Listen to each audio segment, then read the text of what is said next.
함께 살펴볼 하나님의 말씀은 빌립보서 4장 13절 말씀입니다. 빌립보서 4장 13절 말씀 한 절입니다. 우리 한 목소리로 합독하도록 하겠습니다. 내게 능력 주시는 자 안에서 내가 모든 것을 할 수 있느니라. 아멘. 아멘. 여러분, 기도해 주신 덕분에 인도네시아 비전 트립은 아주 은혜롭게 잘 다녀왔습니다. 모든 일정과 일정 과정 속에 하나님께서 선하게 또 연결하여 주시고 이끌어 주셔서 모든 과정들이 매끄럽게 또 우리가 예상하지 못했던 그런 만남 속에서 더 은혜 안에 되었습니다.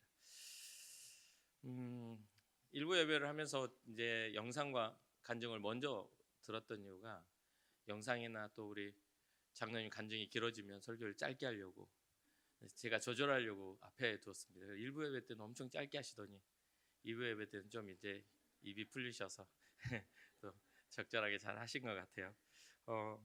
어쨌든 비전 트립 가기 전에 얼마나 와가지고 저를 협박하는지 안 가겠다고. 이미 티켓팅 다 끝나고 숙소도 다 예약했는데 계속 한 서너 번을 계속 나는 못 간다고 그러면서 가면 자기는 잠만 자겠대요. 피곤하니까 좀 의지가 없다고 잠만 자겠다 하시길래 가서 주무시라고 그렇게 해서 모시고 갔는데 제일 일찍 일어나서 새벽기도 때 되기도 전에도 일어나가지고 아마 그 비전 트립 안에서 많은 은혜를 받으셨을 거라고 생각을 합니다. 우리가 일정을 조금만 소개하면 최원금 선교사님은 이제 해피센터라고 바퍼 사역과 아이들 교육 사역을 연결해서 하시는 분입니다. 오랫동안 인도네시아 선교를 하셨고 또 우리가 아까 영상에 봤던 아이들을 섬기는 그 지역이 굉장히 많이 있는 곳 중 하나 불에 타가지고 복구하고 있는 그 마을에 갔습니다. 거기는 이제 늪지대에 이렇게 집을 세워놓다 보니까 이 기둥을 세우고 위에다가 이렇게 집을 지어놨는데 그 밑에 집 아래가 다 물이어가지고 그 물이 다 썩은 냄새가 나요. 그리고 그 다 보여드릴 수 없어서 그렇게 하이라이트 보여드렸지만 들어가는 입구나 여러 그런 것들이 굉장히 협소하고 또 우리가 많이 도시락을 가져갔지만 다 드릴 수가 없을 만큼 한 1,500명이 거기서 살고 있는 지역입니다. 그리고 아이들 앉아 있었던 그곳은 학교입니다. 근데 의자도 없고 지붕도 없고 그냥 이렇게 그 자리에서 그렇게 따닥따닥 붙어 앉아서 여러 봉사하는 선생님들을 통해서 아이들을 교육하고 그렇게 교육된 아이들 중에 대학을 진학하고 또 우리나라의 한동대학교에 교환학생으로 왔다가 가서 또 큰 회사에 이렇게 하는 그런 아이들도 있고 지금 현재 대학에 진학되어져 있는 아이들도 있습니다.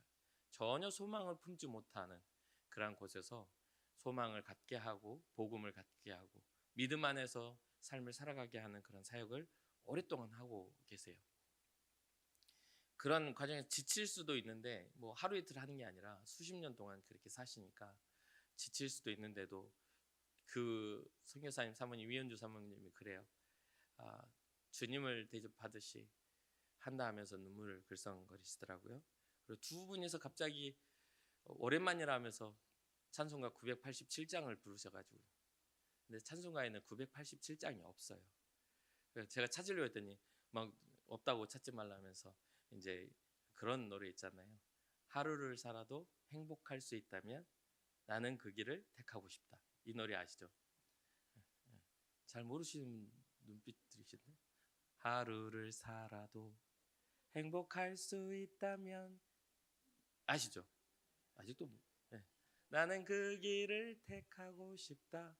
그런데 그거를 갑자기 이제 찬송가는 아니지만 아내를 위한 그런 노래라고 하는데 그거를 부르면서 자신의 삶의 하루를 살아도 주님 안에서 복음을 전할 수 있다면 그 길을 걷겠다라는 그런 마음으로 부부가 갑자기 일어나서 부르시는데 생각보다 잘 불러서 놀랐습니다. 그리고 그 찬송가 아닌 노래를 들으면서 펄펄 울고 있는 두 분 장로님 때문에 또 놀랐습니다. 전 장로님이 우니까 한 장로님 울고 한 장로님 우는 거 보고 내가 울고 이게 그냥 혼란이었어요. 혼란. 아무튼 주신 은혜 감사하게 그곳에서 사역을 했고 또 자카르타 한인연합교회가 있는데 거기 정효진 목사님께서 갑자기 저희 교회를 식사를 섬겨주시고 교회에서 또 교회를 소개하며 여러 가지 것들 준비하셔서 우리 교회 팀을 섬겨주셨습니다. 그 교회는 정말 우리가 봤을 때는 그냥 인터뷰한 데는 그냥 조그만 그런 공간에 목사님이 나왔지만 그것은 애들 예배 공간이고요. 좌석만 1,100석이 되는 굉장히 큰 교회입니다. 우리 교회에 비하면 거의 한 5배는 큰 교회고 땅의 넓이도 우리 교회 주차장까지 다 합쳐도 그 하지 못할 그런 넓이를 가지고 있는 대형 교회입니다. 그런데 그 교회의 이야기를 들으면서 우리가 했던 이야기가 뭐냐면 그 교회의 자랑 중에 자기 교회 자랑이 하나도 없습니다. 53년을 이야기하는데 다 선교의 이야기. 오지에 들어가서 스피드보트 타면 물 퍼내면서 가야 된다는 그런 이야기하면서 다음번에 금곡교회 오시면 꼭 스피드보트를 태워드리겠습니다. 그러면 다들 물 풀면서 가야 되는 거야. 나 살려주세요 하면서 가야 돼. 우스갯소리죠. 그런 이야기밖에 없습니다. 수천 개 교회를 지원하고 현재도 매달 200개 교회를 후원하고 그 후원했던 교회가 자립한 교회만도 1,000개가 넘습니다. 53년 동안의 자랑이 그겁니다. 그리고 그러한 과정 속에서 이 정혜준 목사님이 새로 부임하신 저랑 비슷한 때에 부임하셔서 3년 정도가 되셨는데 선교의 모든 플랫폼을 가지고 이 인도네시아를 바라보는 선교 팀들을 섬길 수 있는 그러한 교회를 꿈꾼다. 이런 이야기를 하시더라고요. 우리는 그런 생각을 합니다. 우리의 이야기가 주님의 이야기였으면 좋겠습니다. 우리끼리 뭐 즐거웠다 좋았다도 너무나 좋지만 우리의 이야기가 예수님의 이야기, 복음 이야기, 사람 살리는 이야기였으면 좋겠다. 이런 생각을 좀 해보았습니다. 또한 현지 교회도 방문을 했고요. 또 현지인과 결혼한 사역자 우리나라에서 전도사님이 이제 인도네시아 자매랑 결혼을 해서 여기에서 사업을 잘하고 있다가 하나님 갑자기 인도네시아로 불러가셨는데 사업이 번창하고 있던 과정 속에서 가다 보니까 여기에 있는 재산을 다 정리를 못하고 인도네시아를 가게 된 거죠. 그런 과정에서 이번 인천 금곡교회를 만나서 주님이 나를 이곳에 보내신 이유를 알게 되었다고.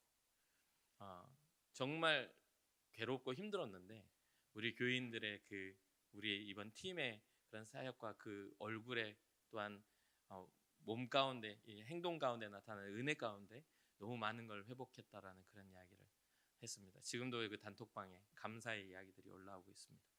하나님의 뜻이 있었기에 아름다운 선교의 비전 여행이 되었고 또 건강하게 돌아올 수가 있었습니다.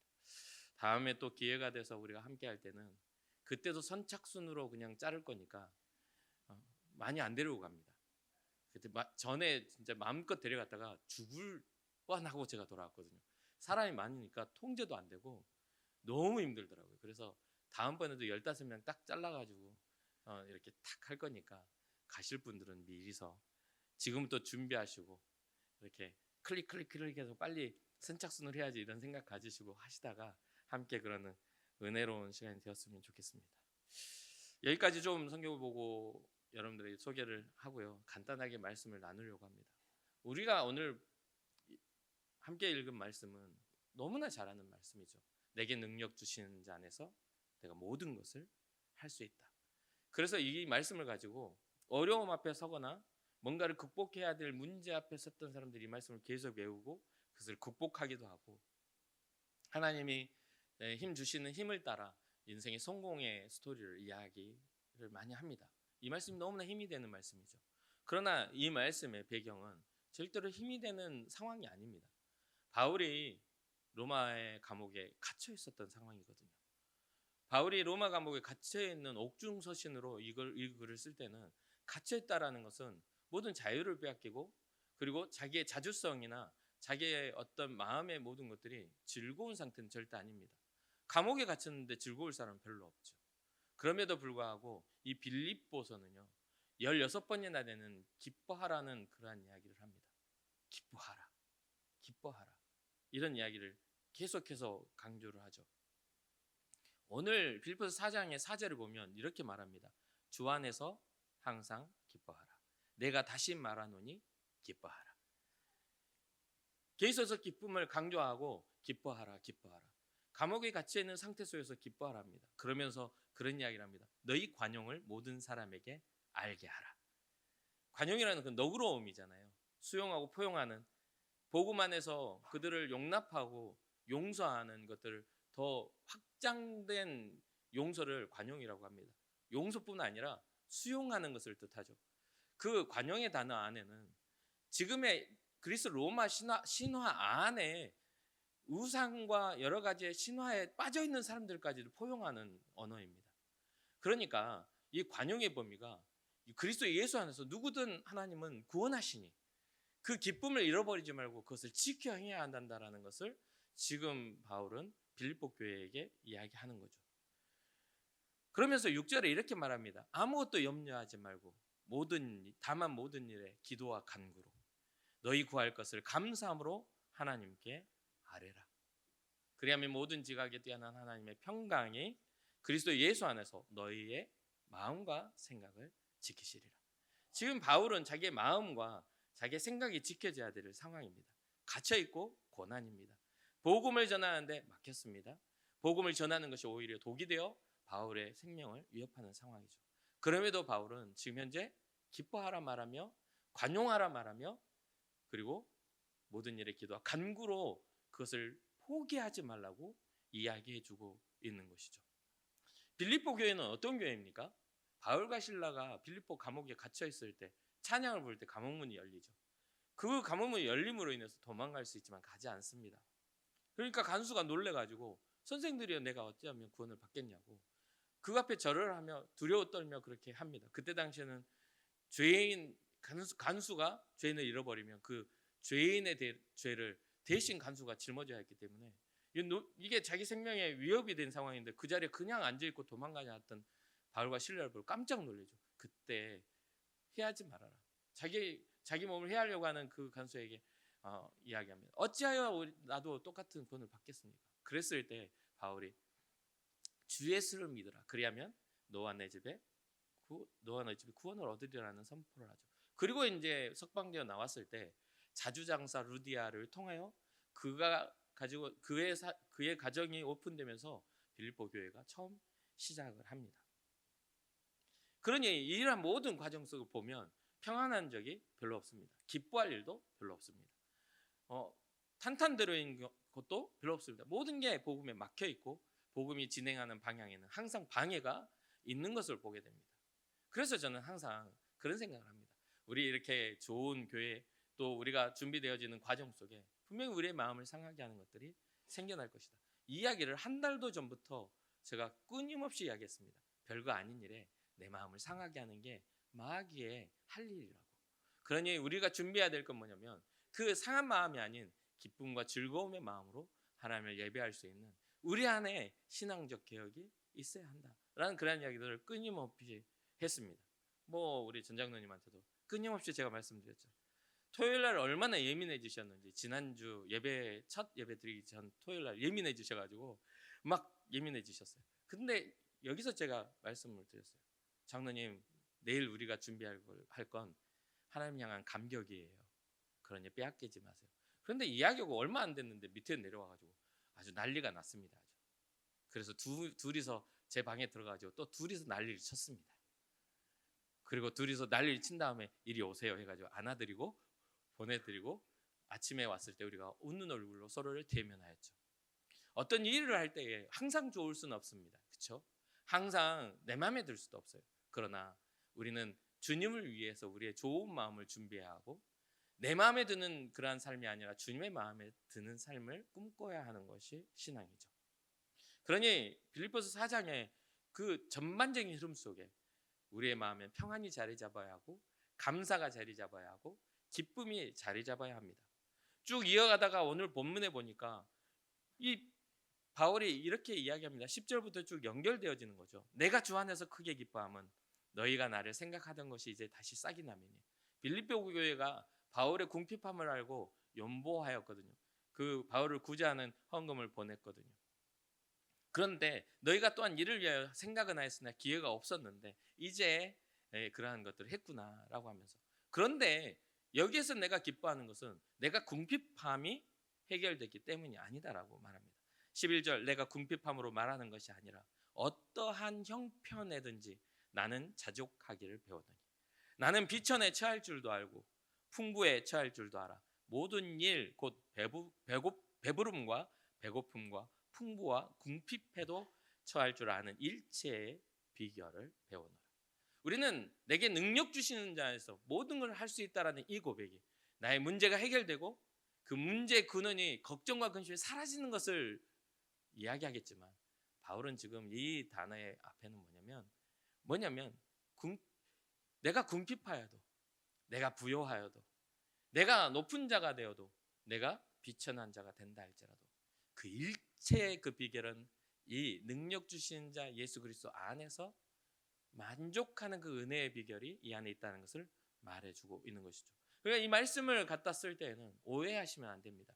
어떤 문제의 해결이 주님이 나와 함께 하셔서 해결하셨어 이게 아니라 그 문제가 해결되지 않는다 할지라도 주님은 나와 함께 하시기에 나의 염려와 근심은 주께 맡겨드릴 수 있는 그러한 믿음의 비결임을 우리는 잊지 말아야 되는 것이죠. 사랑하는 성도 여러분, 우리는 때로는 비천에 처할 때도 있고 때로는 풍부에 높은 자가 되고 또 배부름과 배고픔에 여러 가지의 것들을 우리가 경험하게 됩니다. 그런데 제가 살면서 제 인생에 보니까 제 자신에게 적용해도 마찬가지고요. 저도 굉장히 한때는 교만했던 것 같아요.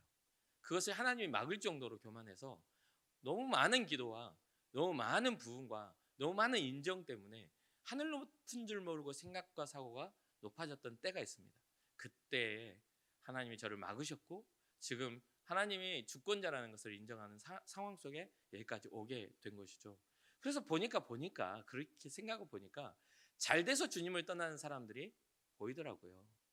힘이 겨울 때 고난 중에도 주님을 떠나는 사람이 보이더라고요. 그래서 너무 잘 돼가지고 너무 교만해지는 사람. 이전에 잘 되기 전에는 겸손했고 사람들 앞에 하나님 앞에 겸손했던 자가 하나님 복을 주셔서 잘 되고 남보다 좀 나아지니까 그때는 하나님도 없고 사람도 없어서 이렇게 내려다보는 눈이 되는 겁니다. 그리고 어떤 사람들은 너무나 힘이 들어서 하나님도 원망하고 사람도 원망하고 누구든 걸리기만 하면 물어 뜯어버리겠다 하는 그런 원망과 그런 것들로 가득 차 있는 것도 보게 됩니다. 그러다 보니 인생이 너무 잘 돼도 문제고 너무 안 돼도 문제가 되더라는 거죠. 그럼에도 오늘 본문 우리가 알아야 될 것은 잘 돼도 주의 영광이요 되지 않는다 할지라도 주의 영광으로 살아갈 수 있는 그 힘이 어디서 오는가, 여기에 대한 것이 바로 본문의 말씀인 겁니다. 사랑하는 성도 여러분, 신앙생활을 하시죠. 종교생활이 아니라 예수 믿는 사람으로 살아가시지 않습니까?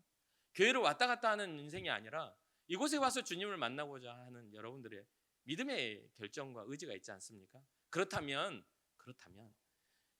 종교생활이 아닌 신앙생활이라면 하나님을 바라보시길 바랍니다. 신앙생활이라면 나를 위해 십자가를 지신 예수 그리스도가 생명이라고 이야기하셔야 됩니다. 그래서 여러분들의 모든 삶의 영역 속에 일하고 계시며 역사하고 계신 그분을 온전히 신뢰하며 믿음으로 나아가야 되는 것이죠. 그 안에서 우리는 자족함을 배워야 하고 그 안에서 우리는 기쁨으로 찬양해야 하고 그 안에서 우리는 감사해야 하고 그 안에서 우리는 서로를 세워줘야만 신앙 공동체가 될 뿐만 아니라 복음을 가진 복음 공동체로서 우리의 사명을 감당할 수 있는 것입니다.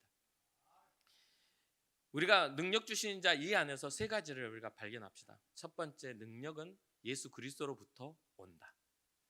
예수님 아닌 다른 것에서부터 오는 것들은 능력이 아니라 편법입니다. 그건 능력이 아니라 편법이에요. 잠시 잠깐 그 상황을 모면할 수밖에 없는 편법이에요. 주님으로부터 오는 능력이야말로 영원하여 우리를 살리는 능력과 힘이 된다는 것이죠. 예수님만이 하나님의 지혜요 하나님의 능력입니다. 예수님만이 우리를 구원하실 뿐만 아니라 우리가 걸어가야 할 길이 되시고 우리가 따라야 할 진리가 되시고 우리의 생명이심을 잊지 마시기 바랍니다. 또한 이 예수님을 온전히 붙잡고 싶으시다면 삶의 습관과 우리의 신앙적인 모습들을 달리해야 되는데 이게 뭐냐면 바로 모든 일에 기도하며 간구하는 습관이 우리의 자리 잡아야 돼요. 이 기도와 간구는 어디로부터 근거를 얻어야 되냐면 하나님의 약속의 말씀으로부터 근거를 얻고 내 감정과 내 생각에 될 것 같다는 생각에 우리가 살아갈 것이 아니라 하나님이 우리에게 약속하신 그 확실한 약속을 붙들고 주님 앞에 나아가 기도하며 간구할 수 있는 그런 은혜와 복이 있기를 주님의 이름으로 축복합니다. 우리가 원하는 것이 내게 능력 주시는 데서 모든 걸 할 수 있다는 것은 어떤 문제들 풀어헤치겠다라는 어떤 초월적인 마술과 같은 그러한 능력이 아닙니다. 오히려 모든 것을 받아들이는 그 모든 것들 가운데 하나님의 은혜가 있음을 믿고 끝까지 절망하지 않고 그 길을 걸어갈 수 있는 신앙적 걸음이라는 것을 여러분 잊지 마시기 바랍니다. 마지막으로는 우리가 가난 속에서 불평하지 않게 되는 것, 하나님의 은혜를 신뢰하게 되는 것, 부유함 속에서도 교만하지 않고 하나님의 영광을 위해 사용할 수 있는 것, 고난 속에서도 좌절하지 않고 그 하나님의 약속을 믿고 소망 중에 끝까지 걸어갈 수 있는 것. 혹시나 우리에게 주어진 사역이 고달프고 어렵다 할지라도 포기하지 않고 끝까지 그 사역을 감당할 수 있는 그러한 은혜들, 여러 가지 다양한 속의 은혜들, 이것이 오직 우리 주님이 우리에게 허락하신 믿음 안에 발견되는 그런 은혜가 되기를 주님의 이름으로 축복합니다. 뭐 사역 중에 누가 절망하겠습니까마는 가끔 사역하다가도 절망할 때가 있습니다. 주님의 일을 하다가도 수없는 마귀의 역사와 내 마음의 연약함에 넘어지는 일들을 경험하시게 될 거예요. 그 내 마음의 연약함을 마귀의 역사다, 그게 다 영적인 것들만 있는 게 아닙니다. 인간의 연약함과 나약함이나 또 영적인 그런 어떤 공격도 분명히 있겠죠. 그러나 그 모든 것들을 이겨내지 못하는 나의 믿음의 부재가 때로는 넘어지게 만드는 이유도 되죠. 그러니 굳건하게 마음을 붙잡고 흔들림 없이 선한 일을 행하시되 낙심하지 말고 주님의 영광 위에 믿음으로 걸어가는 여러분과 제가 되기를 주님의 축복합니다. 염려, 또 불만, 또 사역의 어려움, 여러 가지 또 성공과 번영 속에 우리에게 틈타는 모든 마귀의 괴계를 눈치채시고 오늘 본문 내게 능력 주시는 자에서 내가 모든 걸 할 수 있다라는 바울의 고백 속에 나타난 자족과 일체의 그 모든 것을 받아들이는 신앙의 비결들을 배워 주님이 오시는 그날까지, 또 요즘에 우리나라가 너무 갑자기 내린 비로 너무 많은 아픔을 겪고 있지 않습니까? 뉴스를 보면서 인도네시아에서 돌아와가지고 뉴스를 보면 너무 가슴이 저는 아파요. 제가 여기 와가지고 지난번 말씀드렸던 그 물난리의 제자 중 하나가 산사태로 이렇게 먼저 간 이야기를 좀 했었을 겁니다. 그러한 것들이 기억 속에 있기 때문에 이러한 물난리가 저는 그냥 가볍게 여겨지기보다는 사실 이렇게 뉴스를 틀어놓고 이렇게 정면으로 쳐다보기가 제 마음에 약간 두려움이 좀 있습니다. 이번에 광주의 물난리도 저희 장모님이 사시는 곳이거든요. 광주 북구가. 그래서 그것 때문에도 막 이런 생각들이, 저런 생각들이 듭니다. 우리의 인생에 있어서 여러 가지 난리와 소문들의 이야기, 그러한 것들을 성경은 분명하게 경고하고 있습니다. 그때가 재난의 시작이라 하고 주님 오실 끝에 그런 증거라고도 이야기합니다. 그보다 더한 건 사람들의 사랑이 식어진다라고 말을 하죠. 사랑하는 성도 여러분, 이러한 때를 지칭하고 가리키는 이때 우리는 더욱더 기도하고 하나님이 주시는 은혜 가운데 능히 승리할 수 있는, 또 주님의 놀라운 보호하심 속에 우리의 인생이 안전하게 삶을 걸어갈 수 있는 은혜와 복이 있기를 주님의 이름으로 축복합니다. 잠시 기도하겠습니다.